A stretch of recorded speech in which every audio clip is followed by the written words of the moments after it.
Xatırlayırsınızsa, xətlərin ayrılması layihəsi çərçivəsində İçəri şəhər ərazisində dönmə kamerasının inşa olunacağı barədə məlumat vermişdik. Artıq İçəri şəhər stansiyasında dönmə kamerasının inşasına start veririk. 2025-ci il yanvarın 30-da təsdiq olunmuş Bakı şəhərində və ətraf ərazilərdə nəqliyyat infrastrukturunun təkmilləşdirilməsinə dair 2025-2030-cu illər üçün dövlət proqramı çərçivəsində Bakı metropolitenində mühüm infrastruktur layihələrindən birinin icrasına başlanılır. Bəs dönmə kamerası nə üçün lazımdır? Hazırda pik saatlarda həm yaşıl, həm də qırmızı xətt üzrə qatarlar 3 dəqiqə 30 saniyəlik interval ilə hərəkətə başlayır və 28 may stansiyasında birləşərək Həzi Aslanov istiqamətində 1 dəqiqə 45 saniyəlik minimal intervalın formalaşmasını təmin edirlər.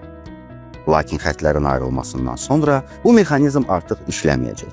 Hər xətt müstəqil fəaliyyət göstərəcək və bu zaman mövcud 1 dəqiqə 45 saniyəlik intervalın saxlanılması texniki baxımdan mümkün olmayacaq. Bunun səbəbi xəttin son stansiyasındakı infrastruktur məhdudiyyətləridir.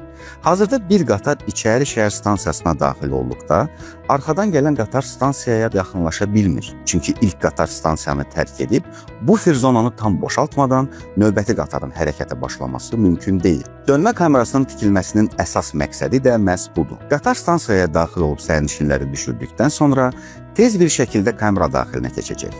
Geri dönüş trayektoriyasını tamamlayacaq və xəttə operativ şəkildə qayıdacaq. Bu həll sayəsində qatarlar artıq bir-birinə mane olmayacaq. Hərəkətin təşkili daha çevik qurulacaq və qırmızı xətt üzrə tələb olunan minimal intervalın stabil şəkildə təmin edilməsi mümkün olacaq. Bu həll həm metro şəbəkəsinin dayanıqlılığını artırır, həm də şəhər infrastrukturu baxımından ciddi üstünlüklər yaradır. Tikinti üçün nəzərdə tutulan ərazi hazırda avtomobil dayanacağı kimi fəaliyyət göstərir və piyadaların hərəkətini məhdudlaşdırır. Layihə tamamlandıqdan sonra üst səth tamamilə piyada zonası və yaşıllıq sahəsinə çevriləcək. Yerin altında 200-dən çox avtomobil tutumlu, çox mərtəbəli parkinq inşa olunacaq. Ən alt səviyyədə isə metropolitenin hərəkət və texniki ehtiyaclarına xidmət edən infrastruktur formalaşacaq. Yeni dönmə kamerası yalnız qatarların geri dönüşünü sürətləndirmir, həm də xəttin əməliyyat sabitliyini təmin edən əlavə imkanlar yaradır. Bu yeniliklərin ən vacibi ondan ibarətdir ki, kamera sayəsində xəttdə daim ehtiyat qatar saxlanıla biləcək. Bu isə iki kritik vəziyyətdə böyük üstünlük təmin edəcək.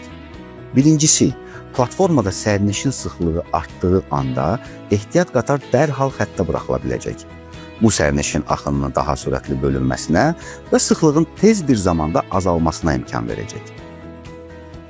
İkincisi, əgər hər hansı qatarda nasazlıq yaranarsa, həmin qatar operativ şəkildə dövrədən çıxarılacaq. Onun əvəzinə dönmə kamerasında saxlanılan ehtiyat qatar dərhal xəttə qoşulacaq. Beləliklə, hərəkət dayanmayacaq və interval pozulmayacaq. Bu həll həm gündəlik, həm də kütləvi tədbirlər zamanı hərəkət axınını daha səmərəli tənzimləməyə imkan verəcək. Tikinti dövründə İçəri şəhər stansiyası bağlanmayacaq. Sərnişinlər əvvəlki qaydada stansiyadan istifadə edə biləcəklər. Layihə tamamlandıqdan sonra hərəkətin təşkili dəyişəcək. Bir platformada sərnişinlərin düşürülməsi, digər platformada sərnişinlərin mindirilməsi prinsipi tətbiq olunacaq. Bu, sərnişin axınını böləcək, təhlükəsizliyi və buraxıcılıq qabiliyyətini artıracaq. Xətlərin ayrılması layihəsi çərçivəsində yaşıl xətt üçün Dərnəgül elektrik deposunun inşası aparılır. 28 may ərazisində yeni tunellərin inşası üçün 2 ədəd şaxta və yanaşma tunelləri inşa edilir. Paralel olaraq, İçəri şəhərdə də dönmə kamerasının tikintisinə start verilir.